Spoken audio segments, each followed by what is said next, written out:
কালীঘাটে দলীয় বিধায়কদের নিয়ে গুরুত্বপূর্ণ বৈঠকে বসলেন তৃণমূল সুপ্রিমো মমতা ব্যানার্জি এবং অভিষেক ব্যানার্জি।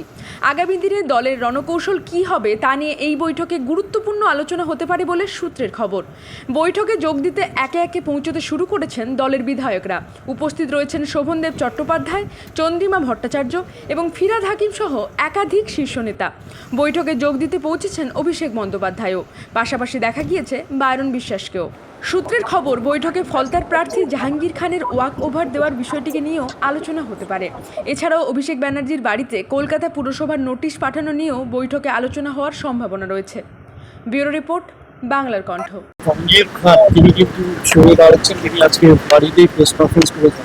उन्होंने घर पे ये प्रेस कॉन्फ्रेंस करके बोला है কলকাতা তিনি আর নির্বাচনে লড়াই করবেন না, চিন্তা করবেন।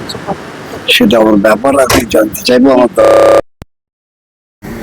কিছু বলবো না, আমি না যতই কিছু সে এমনি থেকে ভোট দিয়েছে, এটা দলের ব্যাপার, দলের দাদা অভিষেক বন্দ্যোপাধ্যায় সহ তার পরিবারের একাধিক বাড়িতে কলকাতা পুরসভার নোটিশ দিয়েছে এবং এমনকি ভেঙে দেওয়ারও একটা নোটিশ দিয়েছে। 7 দিনের মধ্যে উত্তর দিতে বলেছে, নাহলে তারা ব্যবস্থা গ্রহণ করে ভেঙে দেবে। অথচ বন্দ্যোপাধ্যায়ের বাড়িটা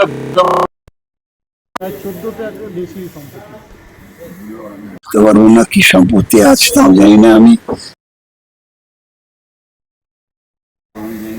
এখন উনি বলতে পারবেন, আর কিছুটা যদি মেয়র খোঁজ খবর নেন বলতে পারবেন, আমি বলতে পারবো না।